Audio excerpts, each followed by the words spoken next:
Norbert of Xanten could have just disappeared in history. He was from a noble family, related to the emperor, and he was on a glorious career, but that involved getting into the ecclesiastical system.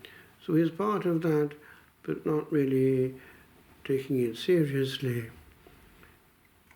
According to what has come down to us, he was reduced to something similar to the state of mind of Saul of Tarsus when he was thrown off his horse and came close to death in a terrible thunderstorm.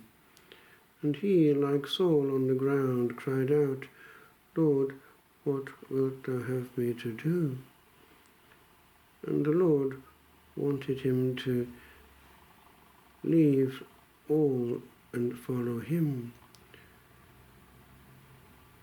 He became quite radical. He passed through several forms of consecrated life.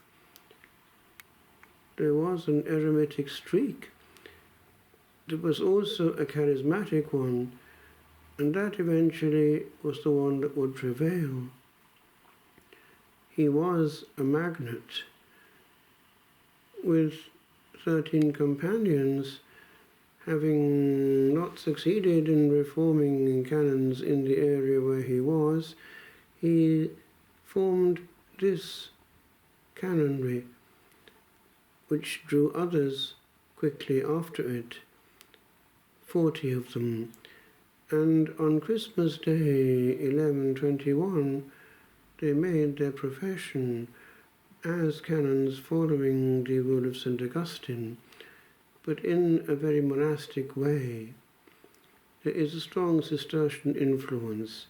He knew well St. Bernard. And Prémontré gets his name probably from the fact that he had this foreshowing, in Latin, premostrare, this place where he had to be, and he recognized it when he got there. But he was close to people of authority and influence, not excluding the Pope himself.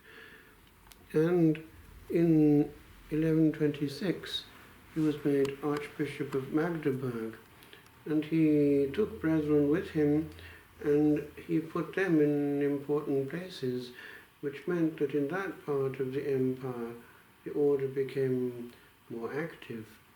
But they had always been ready for every good work, which is their motto.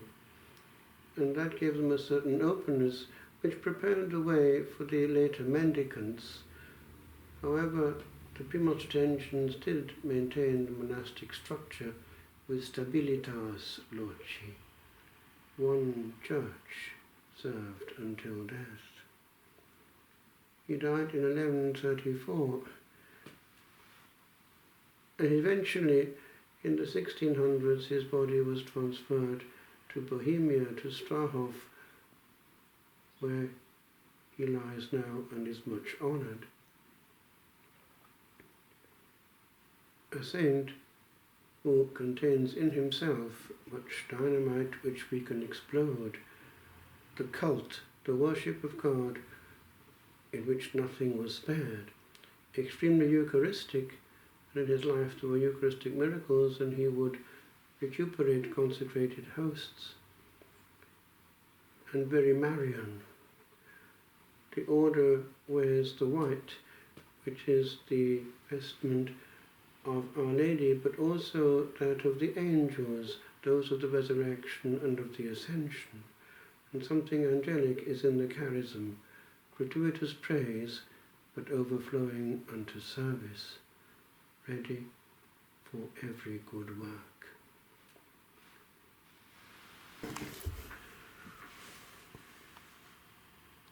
O saint of God, who walked this way, on which the feet of many trod, we follow here an ancient way.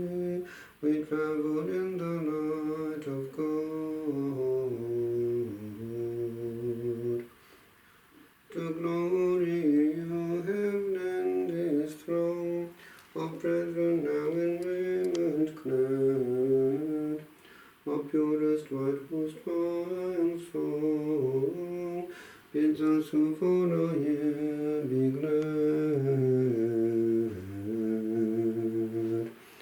O Master, we have heard your call, and would walk on for to this place. Of majesty we will give all, and have no here on earth our days.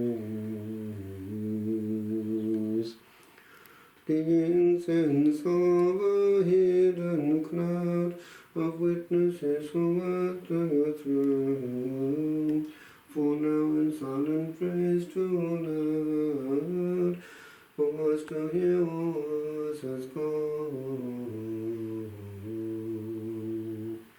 And so, good Master, stretch your hand and beckon toward this quiet sound is made to move when angels stand, and is to endless be